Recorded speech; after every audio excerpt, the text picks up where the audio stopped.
Praise God. Samahan niyo po ako dito po sa Aklat ho ng Roma, Kabanatang 12, talatang 4 po hanggang 8. Ang sabi ho, kung paanong ang katawan ay binubuo ng maraming bahagi at magkakaiba ang gawain ng mga ito, gayon din naman kahit na tayo'y marami, nabubuo tayo sa iisang katawan ni Kristo at tayong lahat ay bahagi ng isa't isa. Verse 6, tumanggap tayo ng iba't ibang kaloob ayon sa kagandaang loob ng Diyos. Kaya't gamitin natin ang mga kaloob na yan. Kung kayo po ay may mga Bible na dala-dala at naka hard copy, ang gandang salungguhitan po ng verse 6. Kung ang ating kaloob ay pagsasalita ng pahayag mula sa Diyos, magpahayag tayo ayon sa sukat ng ating pananampalataya. Verse 7, kung paglilingkod ang ating kaloob, maglingkod kayo. Magturo ang tumanggap ng kaloob sa pagtuturo. Magpalakas ng loob ang may kaloob sa pagpapalakas ng loob.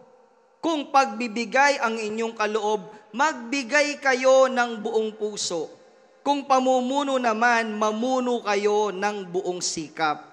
Kung pagkakawang gawa ang inyong kaloob, gawin ninyo iyan ng buong gala. Ang Diyos po ang siyang magpala sa kanyang mga salita. No more excuses. Pakitignan nyo nga ho yung katabi ho ninyo at pakibulungan. No more excuses. Tayo po ay nasa huling linggo na ho ng buwan po ng September at ito po ang pinaka-culmination Sunday ho natin. Marami na ho tayong natutunan from first Sunday hanggang ngayon. Amen po ba? Palakpakan naman po natin ang ating pong Panginoon. Ang daming mga learnings, ang daming mga reflections, ang daming mga takeaways ho nating nakuha. Tayo ho ay nasa huling linggo na. Part of my central idea is God works in different ways in different people. Hindi ho nauubusan ang Diyos ng mga taong kanyang pwedeng gamitin kapag ang panalangin po ng mga taong ito ay ganito, Lord, please use me for your glory. Sino ho yung may ganong panalangin ngayong umaga? Part po ng Romans chapter 12 na binasa po natin kanina, alam ho natin yung pinaka-popular na verse sa Romans 12, yung sa verse 1, to offer our bodies as living sacrifice, holy and acceptable to God. Dito sa binasa ho nating talata, ilang mga paalala po ni Apostle Paul that the abilities are given, not something we can take credit for ourselves. They are given for service to help other people. Yung sinabi po ni Pastor Alex kanina, yung ministry. And they work and they produce results in our lives. Ako po, maaamin ko po sa inyo, nakatulong sa buhay ko personal, simula nung ipinaglingkod ko po ang nag-iisang buhay ko po sa Diyos. May kausap po ba ako ngayong umaga? Ang sabi ni Thomas Wilson, to serve God, to love God, to enjoy God is the sweetest freedom in the world. Inuulit ko po, ang Diyos ay naghahanap ng babae at lalaki sa lugar na ito upang siya po ay mapaglingkuran. Tinignan ko yung NIV translation ng Romans 12, basahin ko po. Just as each of us has one body with many members, and these members do not all have same function. So tandaan nyo yung simpleng analogy ni Paul, yung katawan po natin. Iba-iba yung functions. So in Christ, we who are many form one body, and each member belongs to all the others. We have different gifts according to the grace given us. If a man's gift is prophesying, let him use it in proportion of his faith. Ang ganda ho nito. Verse 7, if it is serving, let him serve. If it is teaching, let him teach. Ito yung gusto ko sa verse 8. Pakibasa nyo nga po, verse 8. If it is encouraging, gift po pala yun. Tignan nyo nga ho yung katabi nyo, smile pa lang, nakaka-encourage na. Meron palang ganong mga tao po na merong ganong kaloob na kapag malungkot ka, dumating, sumasaya kayo, lalo na kung manlilibre po yan. Hallelujah! Sasabihin ng grupo, oh, jackpot na naman, nandiyan na naman siya, busog na naman tayo. Yung ganun ba? Pero may kabaligtaran ng discouraging eh. O ang encouraging, may kabaligtaran. Di ho ba? Yung pag may encouraging, may ganong tao din naman. Yung bang ang saya-saya yung nagkukwentuhan pag dumating, sasambulat kayo. Ang tawag ko doon, mga Rod Navarro. Nung ako po'y bata, hindi ko alam bakit kako Rod Navarro ang tawag sa mga ganong tao po. Eh, meron palang ibig sabihin po yun, standard electric fan. Yung ang lakas ng hangin pag dumating, hindi ka makabuladas, lahat siya ang kakabig. If it is encouraging, let him encourage. If it is contributing to the needs of others, let him give generously. Giftin po pala yun. Look at your neighbor. Mamaya magkita kayo.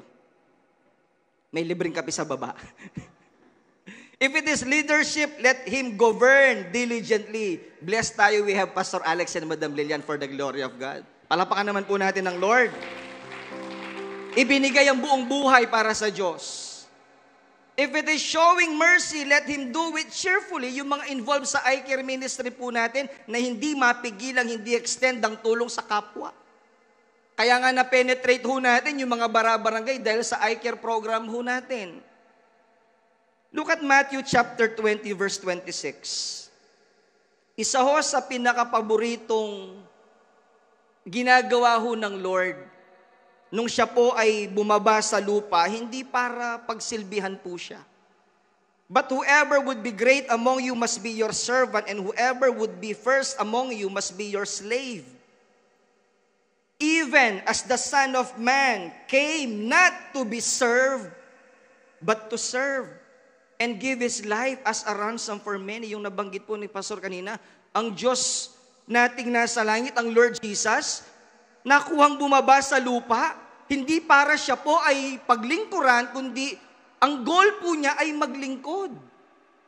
So, anong ginagawa ho natin? Sa loob ng 24 oras, nasaan ang Diyos sa loob ng 24 oras po natin? Buti pa ang Netflix may suki. 16 episodes. Season 1. May season 2 pa. May season 3. Aba, yung iba po pala hanggang 10 season. Pero palong-palo. Pag tinanong mo, yung kada episode, kabisado.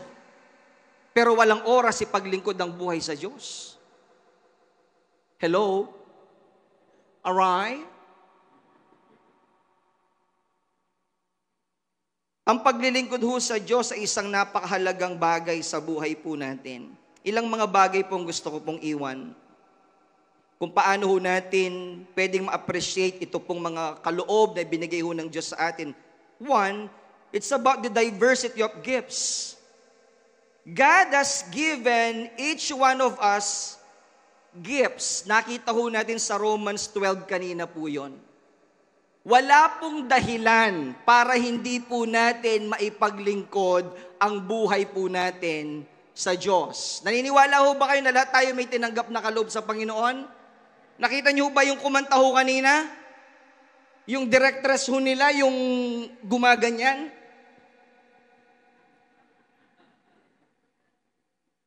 Pinagtiyagaan po ako niyan dati.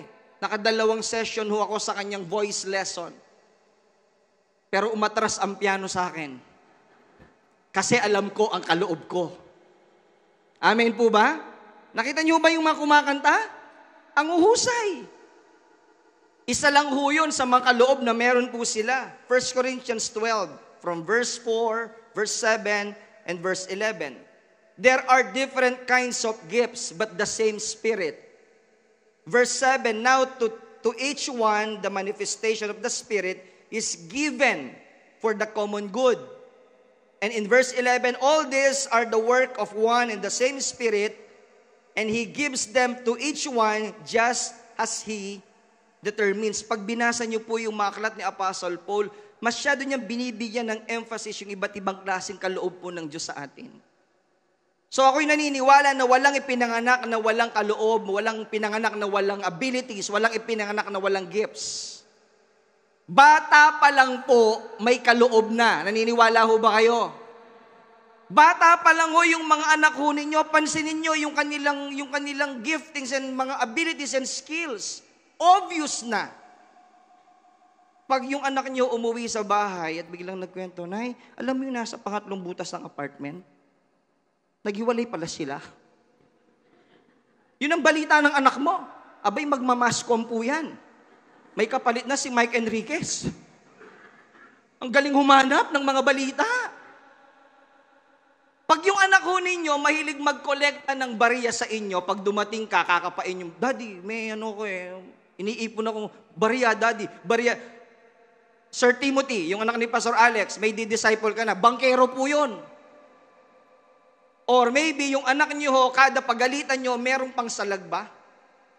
Kada sasabihin niyo, merong mga rason.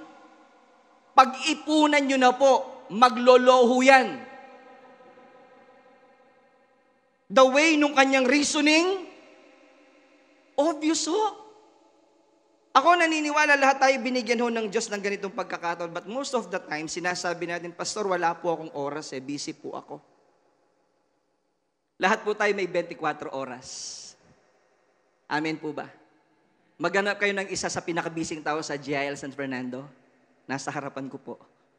Yung atin pong Madam Lilian. Pero nailalatag ho niya ang lahat ng kanyang gustong gawin para sa paglilingkod sa Diyos. Yung iba sinasabi niya, Pastor, kasi kulang po yung aking time. Lahat po tayo may 24 oras. Lahat po tayo binigyan ng Diyos ng equal time. Depende na lang ho kung ano ho ang magiging response natin sa panawagan ho ng Panginoon. Again, ang sabi ho sa Romans, isa-isahin ho natin, Romans 12, balikan ko po. Next slide po. Next slide. Yan. Tignan niyo ho to paano inelaborate ni Paul. Prophesying, let him use in proportion to his faith. Serving, let him serve. Teaching, let him teach. Encouraging, let him encourage. Contributing to the needs of others, let him give generously. Leadership, let him govern diligently. Showing mercy, let him do it cheerfully. Diversity of gifts. Ganito ho natin nakikita ang ministry na kung saan man po tayo naroroon ngayon. Basahin niyo po sa inyong mga bahay yung succeeding mga verses from verse 9 to 21. Hindi ko na po babasahin yung buo, but in verse 20, pakiclick nga natin mga sir. On the contrary, tingnan niyo yung isang habilin ni Paul. Ang ganda ng Romans 12, i-meditate niyo po. On the contrary, yung palang pagsiserve hindi lang sa loob ng church. May kausap po ba ako this morning? Pati yung kaaway natin, pagliling. Hallelujah! If your enemy is hungry,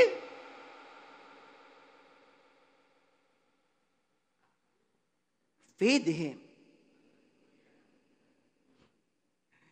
If he is thirsty, give him macchiato or triple mocha. In doing this, you will heap burning coals on his head. Do not overcome by evil, by overcoming evil with good. Ang lalim ho ng mga paalala, kapahayagan po ni Apostle Paul that ministry or service, hindi lang pala nakikita sa loob ng simbahan. Pati sa loob ng bahay, dapat nakikita rin po yun. Amen po ba? Maraming mga bagay ho tayong kailangang maintindihan, but again, sidetrack ako ng konti. Kailangan po nating tignan yung mga bagay na pinagkaloob ng Diyos sa atin. Ang daming ministry sa church. Dito sa San Fernando, lahat po kayo may paglalagyan. Iba yung term kasi ng mundo pag sinabi nga may paglalagyan ka, ibang ibig sabihin po nun. Ang pinupunto ko po, sa ministry na ito, lahat po tayo ay merong pwedeng mapuntahan. Amen po ba? Kung wala kang gift, katulad ni Rap sa music, we have the GK. Pares kaliwa yung paa mo, hindi ka makasayaw, we have the GK. We have the ministries behind na hindi nakikita pero katanggap-tanggap at kagamit-gamit sa Panginoon. Sabi ho dito ng isang article, nagamit ko po yung kay Warren Wiersbe, a gift is something that is freely and graciously given. Every spiritual gift, natural talent, and ability is freely given by God to each of us. In His sovereignty, He apportioned diverse talents to His people to help them accomplish His will and purposes. Ngayon sabihin niyo po sa akin na wala kayong kaloob na galing sa Panginoon. Hindi ako naniniwala. Ako po, aaminin ko po sa inyo, I started from scratch po. Nung ako po ay pumasok sa GIL, alam mo ni na Pastor Alex po yan. Sabihin ko lang yung term sa Kapampangan. Nung ako po'y bata, dungo ko po, dungo. Bali po yung dungo. Marama rin eh. Kapag may kausap po akong tao, nakayukuho ako. Hindi ko kayang tumingin sa ganyang karaming mga mata na ako lang, isa, pares lang kayo kung daming mga matang nakatingin sa, iiyak ho ako. Pag pinapasayaw ko ng mga auntie ko sa mga party-party, ay talaga hong kahit sumasayaw, nakayuko pa rin ako, at least sumayaw. Yun po yung karakter ko, but I remember yung unang araw ko po sa church, dito po sa GIL San Fernando, when I say yes to the Lord, para akong espongha, na punong-puno that day ng mga abilities na hindi ko alam kung paano ko gagamitin. In fact, ang tanging alam ko that time na abilidad ko ang magbigay ng consummation sa mga magulang ko. But God is good. Nung nakita ang isang Alberto Musni na pumasok sa loob ng GIL and we have Pastor Alex and Madam Lilian, pigang-piga po tayo dito. And the rest is history. Mas na-appreciate ko po nung ako po ay nakapag-asawa ng isang accountant. Nag-collab yung aming giftings. Madam, yung diversity ng aming mga kaloob ni Sister Tay, sa loob ng bahay, napaka-very organized po ng wife ko. Pagdating sa mga pananal, napaka-very organized po ng wife ko. Organized din naman po ako sa paggasta. Ina-account po kasi niya ako eh. Accounting eh. Pero ang nakita ko po, yung strength po namin, nag-collaborate. Pati sa bahay pala, dapat nagagamit po yun. Hello mga kapatid. Kung masipag ka sa church, dapat pati sa bahay, masipag ka rin. Para matuwa misis mo. Hello? Amen po ba? Ako sa bahay, give me 30 minutes. Kaya kong mag-prepare ng heavy meal every morning. It's 30 minutes. Every day may sinangag sa bahay. Yun ang strength mo eh. That is your ability. So gamitin mo yung paglingkod mo sa pamilya mo. Para matuwa, biyanan mo. Amen? Amen po ba? Malay mo, biglang ang paglilingkod mo sa asawa, pinagplansya mo ng napakagandang pagkakaplansyang polo. Dumating ang mister mo, ay talaga naman, yung tip mo, 2.5. Hallelujah! May mga ganong gift. Pag natuwa ang mister, nagbibless. Hallelujah! Tingnan nyo ho yung nakalagay dito sa Romans 12 verse 4. Ulitin ko lang, verse 6, Tagalog version. Tumanggap tayo ng iba't ibang kaloob ayon sa kagandang loob ng Diyos. Anong sabi po dyan? Pakiulit. Kaya't gamitin natin ang mga kaloob na yan. Ang sabi ho dito, so many times we say that we can serve God because we aren't whatever is needed. We're not talented enough or smart enough or whatever. But if you are in covenant with Jesus, He is responsible for covering your weaknesses, for being your strength, and He will give you His abilities for your disabilities. Inuulit ko po, naghahanap ang Lord ng lalaki at babae na gustong magpagamit po sa Kanya sa mga panahon pong ito. Amen po ba? Let's give one more clap offering for the Lord Jesus.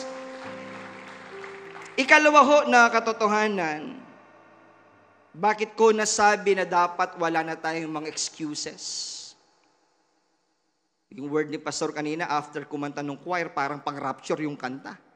Ako, hinihintay ko na lang po, trompetang tutunog kanina. Trompeta na lang talaga eh.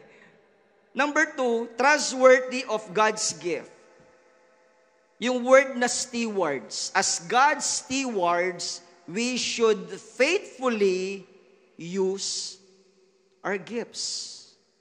Tumanggap ka ng kaloob, ang bawat isa ay meron. So ang tanong, anong klaseng katiwala ho tayo sa mga kaloob na ito na binigay po ng Panginoon? Na ma-maximize ko ba ang buhay ko sa Diyos?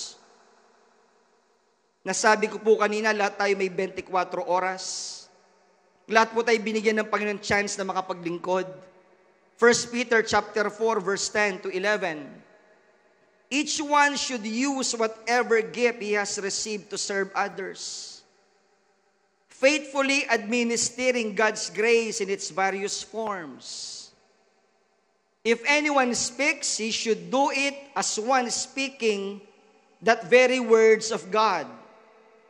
If anyone serves, he should do it with the strength God provides, so that in all things God may be praised through Jesus Christ. To Him be the glory and the power forever and ever. Nabanggit ko po the last Sunday sa Santo Tomas.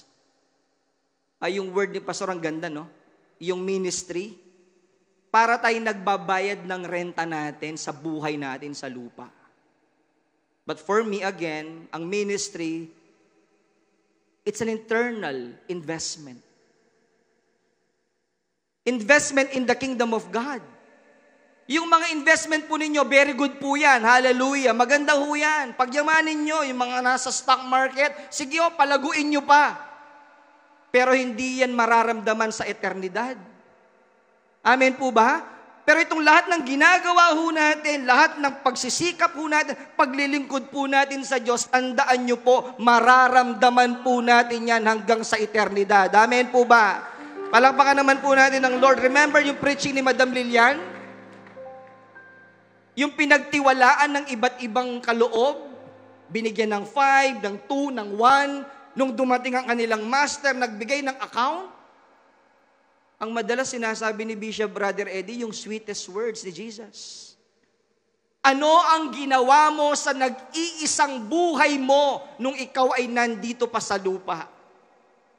Nakakalungkot ho, aminin ko minsan, kami bilang mga pastor ay nalulungkot kapag hindi na natin maibigay yung paglilingkod natin sa Diyos. Pati ba naman yung araw ng linggo na less than 2 hours lang, hindi natin maibigay sa Panginoon. Buti pa si Verde na pupuntahan. Buti pa yung mga staycation, napupuntahan.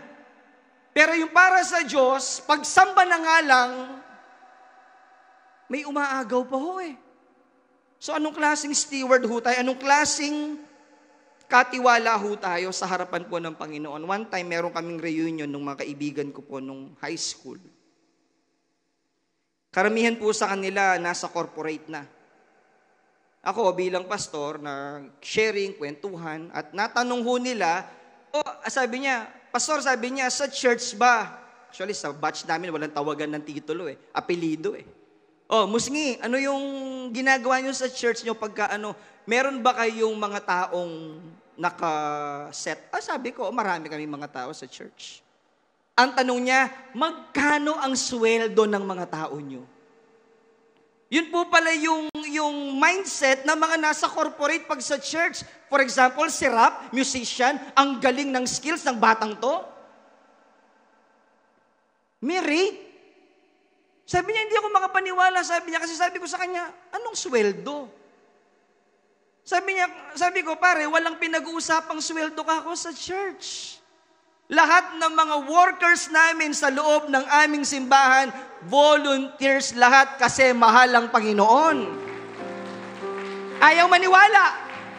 Kasi sila, pag merong event sa kanilang mga company, mag-hire ng banda. I don't know, per song yun, rap eh. Kada kanta, magkano sa secular? 5,000? Depende sa pangalan. Ito kako pang international yung tirada ng mga musicians and singers natin. Pero pinaglilingkod ang buhay sa Diyos. Hallelujah! Amen po ba? Yung tanong ng iba, ganun pala yung mindset. Magkano? Ako po ay magbibigay ng simpleng paalala sa lahat ng mga may abilidad po ngayong umaga, especially sa music. Kung kayo umuubos ng lakas sa videoke, madaling araw na, rumarak-rak pa kayo. Hindi makapila yung iba, lahat ng songbook hawak mo eh. In fact, dun sa songbook, kahit hindi mo natitingnan yung number, plakado mo yung numero. Kabisado na eh. Ibilay mo, 1101, unchanged melody. Iba pa yung pronunciation, unchanged melody pa eh, no? Imbes na unchained melody eh, no? Unchanged melody. 005, laklak. Yun yung mga, kabisado yung mga songs. Walang makapila dun sa mic, kanya lahat. Pero pagdating ho sa church, hindi man lang makapag-offer ng special number sa Panginoon. Kayo na hong mag-usap ni Lord ngayong umaga. Amen po ba?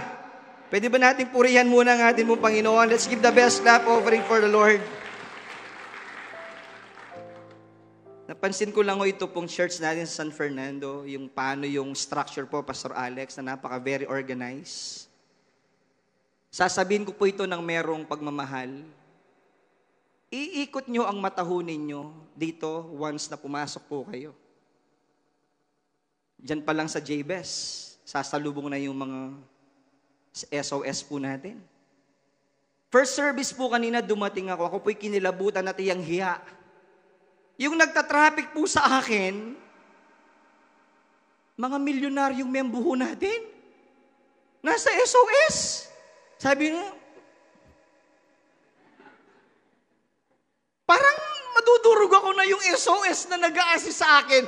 Milyonaryo, boss ng isang kumpanya, pero nandun sa ilalim ng init ng araw, nakabilad. That is service. Pagpasok mo na naman dun sa registration, QR, yung mga nag-a-assist, sinalaya, nakasmile yan. Morning po. Alam naman yung GK nakasimangot. Ibang, kararating mo lang? Anong oras na? Late ka.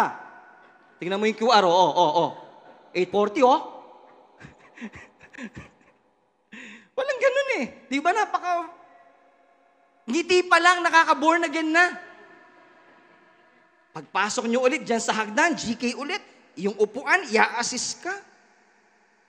Alam nyo ba na ang daming involved sa ministry pong ito? Itong, pagalawin mo nga yung ilaw, brother.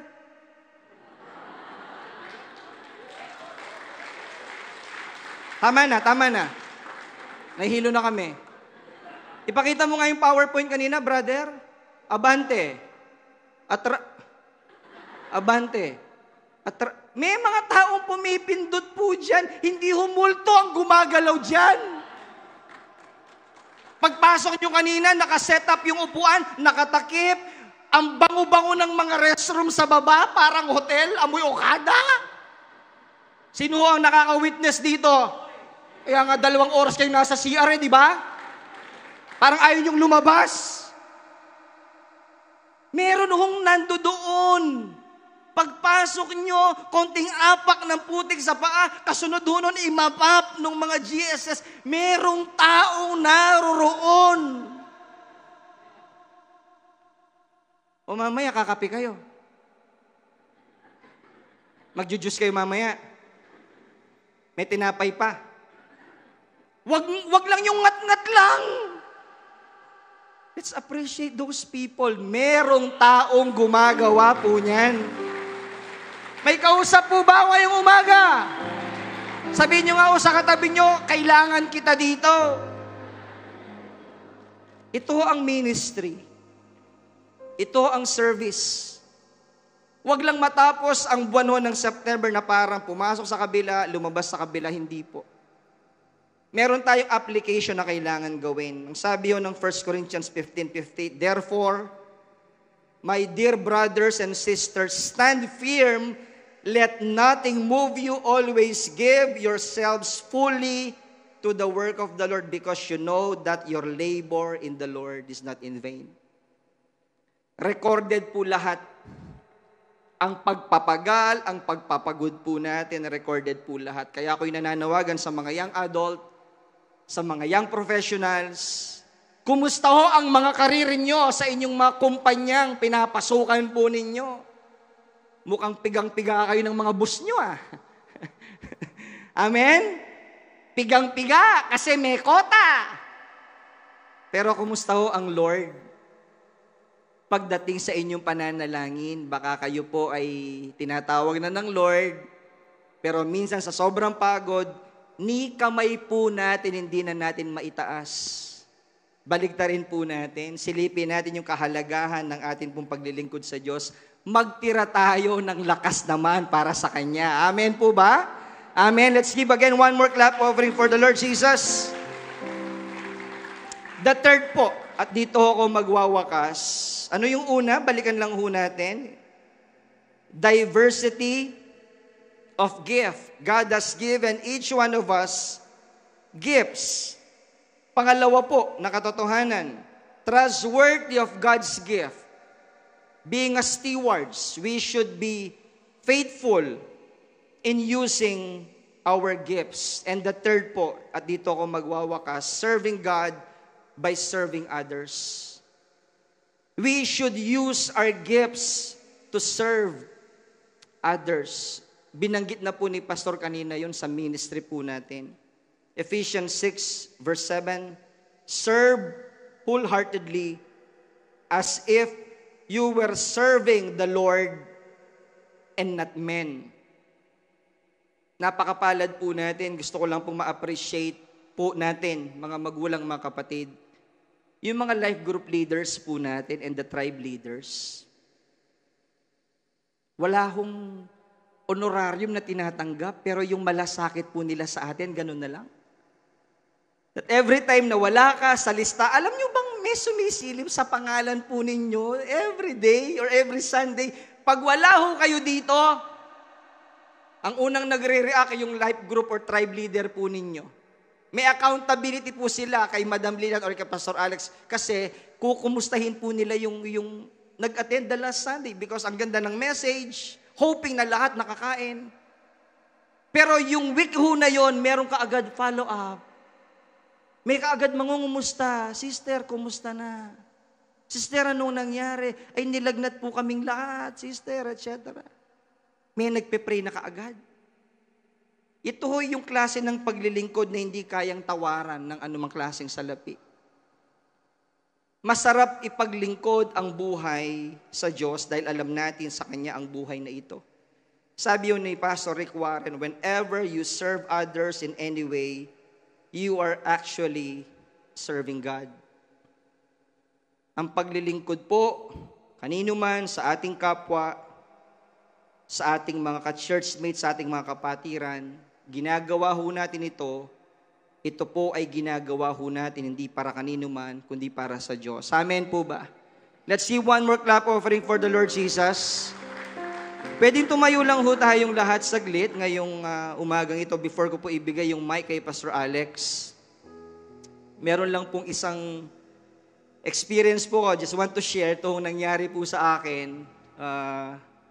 Nung kami po ay nagpunta ho ng Ilocos Sur, Madam Lilian, si Madam natuwa ako kasi nag-commute, pero si Madam ready siyang mag-commute papunta ng Ilocos Sur. Kami ho ni Pastor Joel naman, naka full battle gear kami, luggage, barong, sapatos, lahat. Kaya lang ho, yung paghatid sa amin, yan, dala ko yung sakyan, may driver. Aamin ko po sa inyo, ang tagal ko na po hindi nagko-commute. Hindi ko na nga po alam yung presyo ng pamasahe sa jeep. But that day, nung kami po'y susunduin na, nagka-problema ko yung aking sakyan, kailangan ko siyang iwan sa Ilocos Sur. Dahil major yung trouble. Nagtingin kami ni Pastor Joel, Berto, nanggawan to. Yan yung po tawag ni Pastor Joel sa akin. Pastor, pasensya na po. Habulin po natin yung 1 o'clock na bus sa terminal. Pagdating ho namin ng terminal, sabi ho ng dispatcher, Sir, kahit meron po kayong number, chance passenger po kayo. Nanginig na ho yung laman ko. Dati si Ilocos Sur. Ilang oras kaming tatayo. Ako'y pagod na, exhausted na.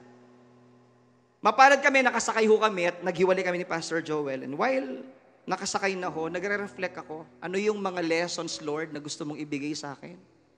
2 words. Comfort and discomfort.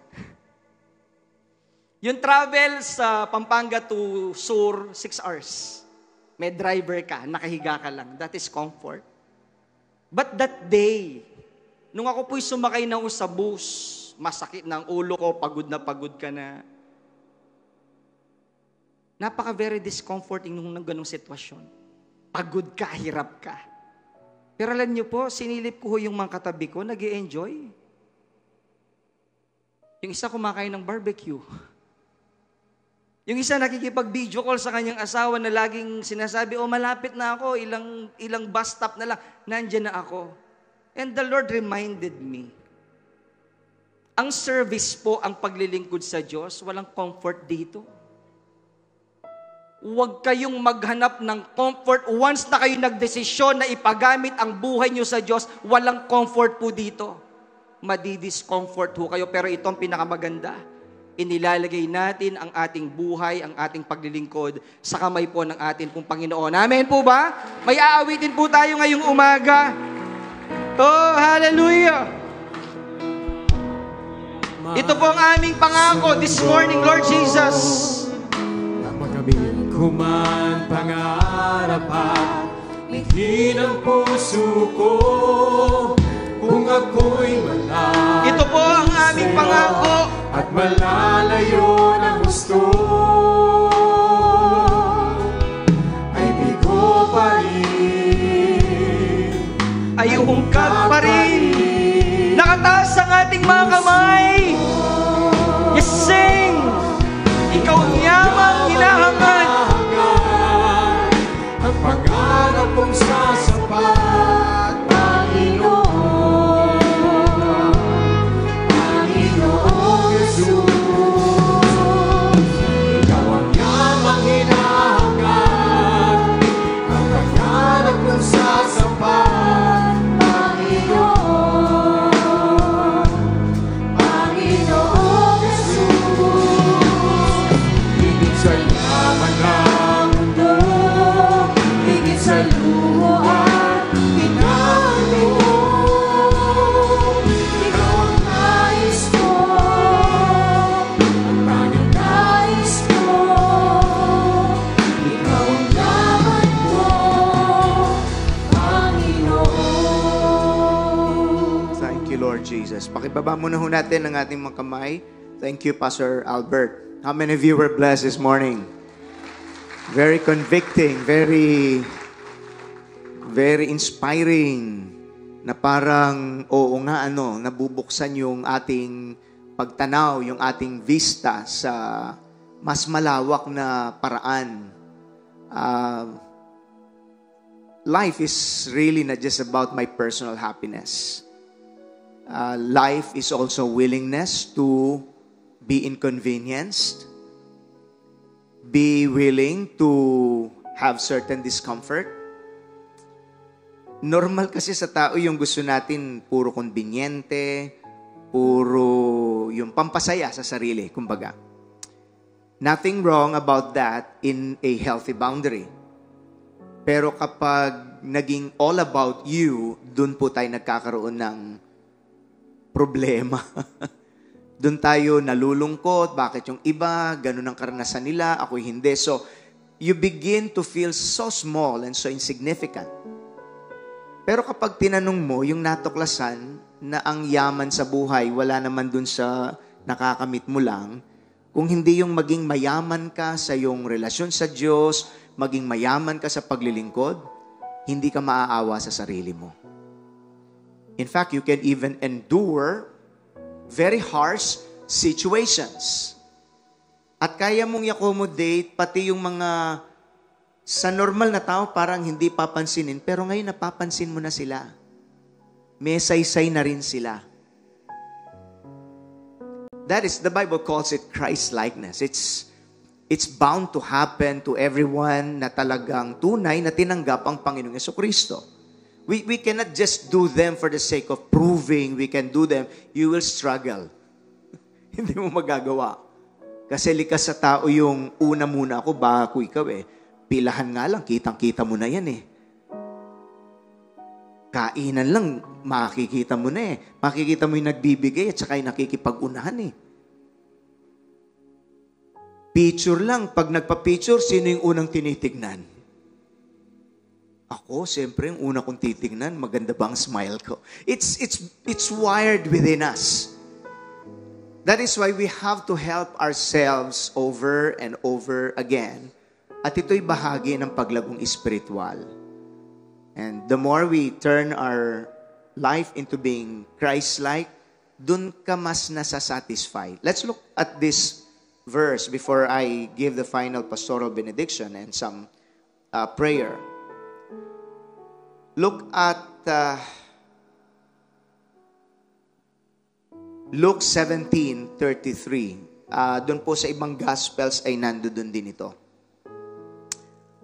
Kaya very important to the Christian to read scriptures every day to keep igniting the principles and the truths of God's words in our hearts. Dahil pag mundo ang pinabayaan mong magporma sa paraan ng iyong pag-iisip, maliligaw ka talaga eh.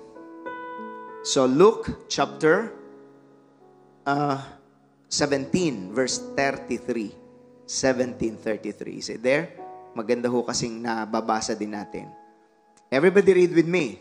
If you cling to your life, you will what? Lose it. If you let your life go, you will save it. This is a very important principle in God's kingdom. Sa mundo, kailangan ng akin ay akin, ng iyo akin pa rin. Lahat ng kahit hindi akin, gusto ko pa rin angkinin. Yan ang spirito ng mundo. Sa Kristiyano, kabaligtaran. In the world, you have to cling for whatever you have. At kailangan humawak ka sa kung ano-ano. And that's the way for them to feel valued, that may halaga. Pero sa kaharian ng Diyos, baligtad eh. Mentras sinosolo mo ang buhay mo, lalo itong nawawala ng katuturan. But the more you let your life go, the meaning of that, hindi yung magiging careless ka or irresponsible. But the context of that is, if you let your life go, wag mo siyang sarilinin, itiwala mo siya sa Panginoon, for the sake of Christ and for the sake of the gospel, the more that you will have it. So, yung mga tunay na satisfied na tao, hindi yung lahat nakuha nila. Hindi po totoo yun. Laging malungkot yun because you will want more and you will never be satisfied. Sa Kristiyano, hindi. If you have Christ, you have everything already. At kung ano man ang ititiwala ng Diyos, hahawakan mo, pero hindi mo yayakapin, hindi mo sasambahin, gagamitin mo siya ng tama. Because if you have Christ, walang kulang sa buhay mo. Purihin ang Panginoon. So keep that kind of mindset in your heart. Meron siya na wala ako, pero nasa akin si Kristo, walang kulang sa buhay ko. Hindi ako maiinggit sa kapwa ko. So kung ano yung meron ako ngayon, pagtsitsagaan ko, magiging mabuting katiwala ako, gagamitin ko ng tama, nakalugod-lugod sa Diyos, and then the more God will bless it, and then God increases it. But it does not make you a more important person than you were before, Kasi hindi naman nawala sa iyo si Kristo. Pero sa Biblia, nasa iyo ang lahat. Pero si Kristo wala sa iyo, walang saysayang buhay mo. That's why Jesus our Lord said, anong mapapala ng isang tao? Sige, makamit man niya lahat ng titulo, lahat ng yaman, buong mundo. Mapahamak naman ang kanyang kaisa-isang kaluluwa. Develop this mindset more and more. Catch yourself. Ba't ako nainggit? Ba't ako nalulungkot? Makikita mo, you're beginning to compare yourself pala with others. Hindi. Yung tinuro ngayon, napaka-enlightening eh. But then, you've got to go back to this kasi ang mga masasayang tao daw, yung mga may calmness inside of them. May quietness inside of them. And that can only happen if you really have a very, very secure relationship with God. Matthew chapter 6. Okay. But before 33, I think it's, tingnan natin yung verse 26. Can we look at that? Matthew chapter 6. Etong tagubilin. Okay, 27. 28. So, huwag kang mag-worry, etc. Why worry in your clothing, the way you look, etc. Verse 29. 30. Okay, so all of these are wonderful reminders ng Panginoon. Mali yung pinagwoworihan mo kanya. Sa verse 33, 31 nga, tingnan muna natin. So, anong kakainin, anong idarami, it doesn't mean na hindi ka maghahanda. Pero, pwede kang maghanda nang hindi ka nagwo-worry. Kundi nagtitiwala sa Panginoon. Alright? Of course, we know 33. Pero, check on the scripture, is it in the previous verses, do not store up treasures on earth, but store up treasures in heaven. It's in the previous verses. Tingnan natin yung verse 20, please. Verse 20. Yan. Okay. Everybody, store your treasures in... Ito yung binabanggit po kanina ng ating Pastor Albert. Dito, impok ka ng impok, pero wala ka na impok sa eternidad. And one day, when your life here on earth ends, and then lalakad ang panahon, you will again be a part in the dustbin of history. Magiging kasama ka sa alikabok ng kasaysayan. Pero yung paglilingkod sa Diyos, yun ay pag-iimpok sa langit yun eh. Walang makapagnanakaw, hindi mawawala ng saysay, kakalimutan ka ng tao, pero yung ginawa mong pamumuhay sa Diyos, aalalahanin ng Panginoon yan. Palakpakan po natin sandali ang ating Diyos na buhay. So, you are not that too important not to serve God even in menial tasks. Kaya very important sa atin yung ma-develop yung servanthood spirit at saka yung missionary heart. Everybody say, servant spirit. Missionary heart. Hindi yung gusto mong ikaw ang inaabot ng tao. Hindi. Ikaw ang aabot sa tao. Pati yung mga tila baga, hindi papansin ng iba, kaya mo pa rin silang abutin. Katulad ng ginawa ng ating Panginoon. Yung taong mapangmata, halatang-halatang walang servant spirit yun. I'm sorry. Kasi tingin mo sa sarili mo, above others ka eh. Walang servant spirit yun. Ang Lord Jesus, wala nang tataas pa sa Kanya.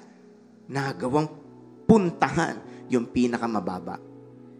The more you develop that servant spirit, that missionary heart, the more fulfilled you feel as a person. Palakpakan po natin ang Diyos na buhay. So, ang Christian life, it's not just, Lord, bless me, bless me, bless me. Kaming apat, bless me, my wife, my child, and my dog, as for, and no more. It's a very self-centered kind of view in life. Mas masarap, Lord, because you've blessed me, help me to be a blessing to others as well. Yun ang mayaman. Lift your hands to Jesus, please.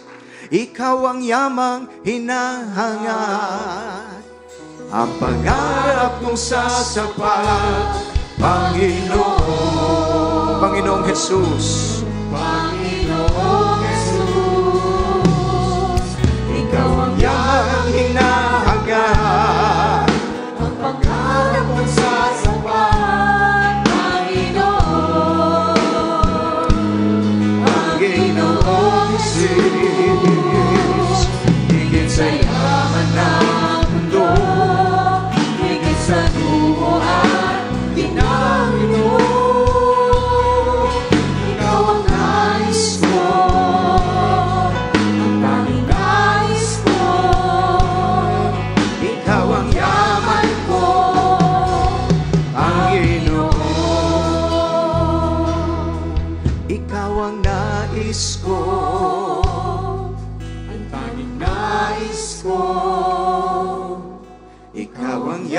naman ko,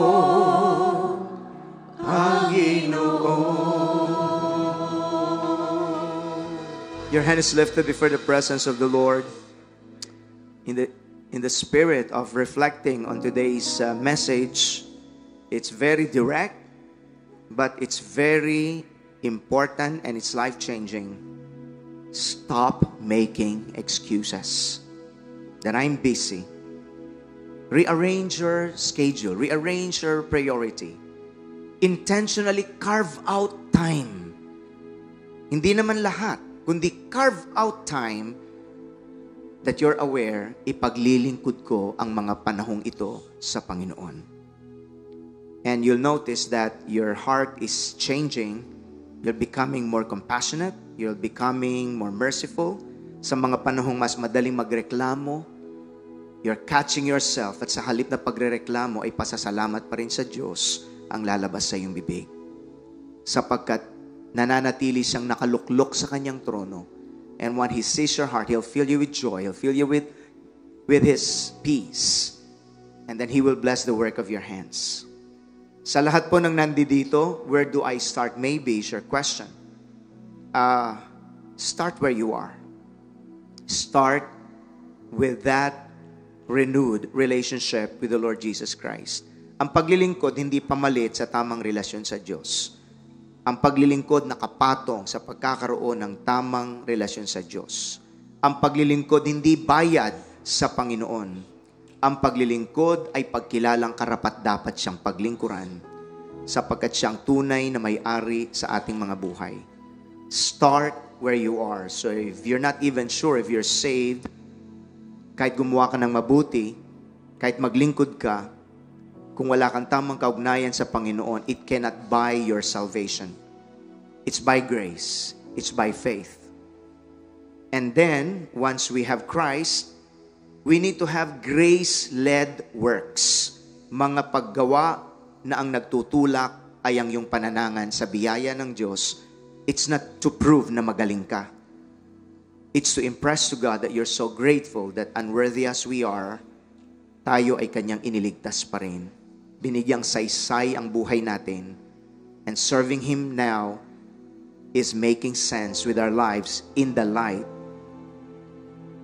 of what's truly important before the sight of God. Sa mga nagsasabing, nais kong ma-develop, pastor, ang ganyang klaseng buhay. Ayokong mabuhay sa inggit, sa selos, pagkukumpara ng sarili.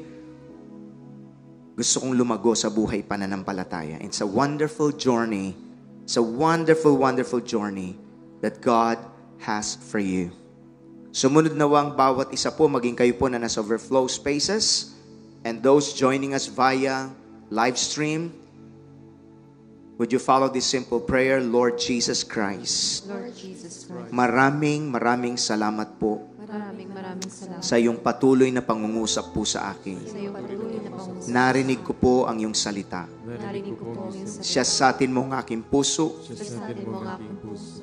at kung may mga sagabal Kung may mga sa aking sagabal, pangunawa sa aking pangunawa, sa katotohanan ng iyong salita, sa katotohanan ng iyong I salita, pray that you would deliver me, Lord. I pray that you will deliver If you can me, see Lord. any pride, You can see any pride. if you can see any You resistance can see any resistance to the truth of your word, to the truth of your word. tulungan mo nga po ako, Panginoon. Tulungan mo nga po ako, Panginoon. I confess, apart from you, Lord Jesus, You, Lord Jesus, I am nothing I am nothing, and I can do nothing. and I can do nothing. But with you in my life, But with you in my life, I can do anything I can do anything, and I can face anything I can face anything. through Jesus Christ. Through Jesus Christ, I confess Jesus is my Lord Jesus is my Lord and my Savior. and my Savior. Tulungan mo ko, Panginoon, Tulungan mo ako, Panginoon, na lumalim ang realisasyon. ang realisasyon Hindi ako ang Panginoon ng buhay ko. ng buhay. Kayo po ang masusunod Kayo po ang masusunod sa buhay ko. sa buhay ko.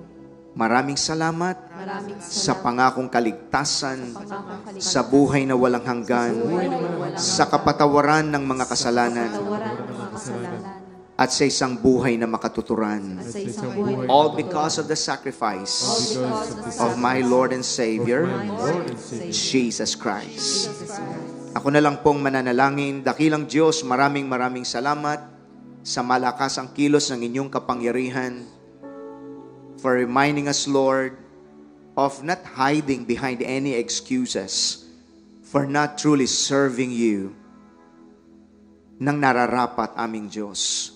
Patawad sa mga nasayang naming mga panahon. If we have become too self-absorbed in our own thoughts, help us to redirect our thoughts, Lord, toward you and toward your purposes. At maraming salamat sapagkat hindi ka naman po magkukulang sa mga pangangailangan ng iyong mga anak. Patuloy mong basagin ang anumang sumpa sa buhay na inilagay ni Satanas. Sumpa ng kahirapan, sumpa ng pagkakabaon sa utang, sumpa ng sakit karamdaman, sumpa ng kawalang kaayusan sa buhay. All of these things that the enemy caused to make lives chaotic, kaya mo itong wasakin sa pangalan ng Panginoong Jesucristo. Through the mighty anointing power of the precious Holy Spirit. We thank you, Lord, for the anointing of clarity of understanding, anointing of wisdom, anointing of divine guidance, anointing of God's favor. Receive it by faith in Jesus' name. Kung merong dumating dito na merong kang sakit at karamdaman, receive your healing. Receive your healing. For by the stripes of Jesus, the Bible says you're healed. Kung kayang pagalingin ng Diyos ang kapatid na yon from cancer 5 years ago, na tumindig at nagsabing buhay ang Diyos, huwag kang mawala ng pag-asa. God is touching your body in Jesus' mighty name. In Jesus' mighty name. And God will make you a channel of His blessings to your family and to other people. Sa iluhan niyo nga po, aming Diyos, ang mga pagpapalang tinanggap ng iyong mga anak sa pangalan po ng aming Panginoong Yesus. And just like that ministerial song, ayaw naming malansing muli, Panginoon. Hindi namin pawawala ng kayamanan ng ipaglingkod ang aming buhay sa tunay na may-ari, sa tunay na may lalang, at yun ay ang aming Panginoong Jesucristo. We honor you today, Lord. We bless you. Come on, open your mouth and simply honor the Lord. Thank the Lord Jesus. Hallelujah. For the last time, sing a chorus. Hallelujah. Yes. Ang pangarap ko sasabayan, Panginoong Jesus, Panginoong Jesus, Ikaw ang yamang hinahangyan. Ang pangarap ko sasabayan, Panginoong Jesus, higit sa yaman ng mundo. Express your heart to the Lord. Ikaw ang nais ko, ang tanging nais ko. Ikaw ang yaman ko, Panginoon. Ikaw ang nais ko, ang tanging nais ko. Ikaw ang yaman ko, Panginoon. We worship you, Lord.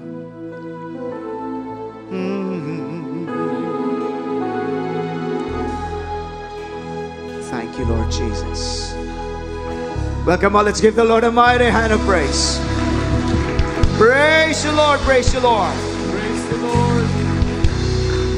Pakibanggit sa ating katabi, you are a missionary. You are God's servant. You are God's One more clap of praise to Jesus, please. Ako po ay nakatayo ngayong umaga sa kongregasyon ng mga lingkod ng Diyos na buhay. Purihin ang Panginoon. Lift up or stretch your hands sa ating prayer request before I release the final benediction. Father God, turn all of these prayer requests into testimonies na buhay ang aming Diyos. Makapangyarihan ang aming Diyos.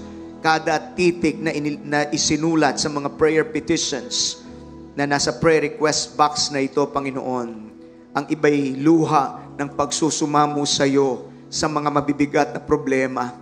Panginoon, alam mo pong lahat ito. Sinabi mo in 1 Peter chapter 5 verse 7, we cast all our cares unto you, all our worries and anxieties and concerns, once and for all. For you care for us affectionately, and you care about us watchfully. We thank you so much, Lord, for the answer to your people's requests. We honor you, Lord. Lift up your hands for the final pastoral benediction. The Lord bless you and keep you, cause His face to shine upon you, be gracious to you, and give you His peace. The Lord bless you indeed, and keep enlarging your territory. His mighty hand to be upon you, and protect you from all evil. The love of the Father, the grace of our dear Lord and Savior Jesus, and the sweet fellowship of the precious Holy Spirit be upon us all, now and forever. And always say, Amen and Amen. Magandang umaga po. God bless you all. Let's bless each other.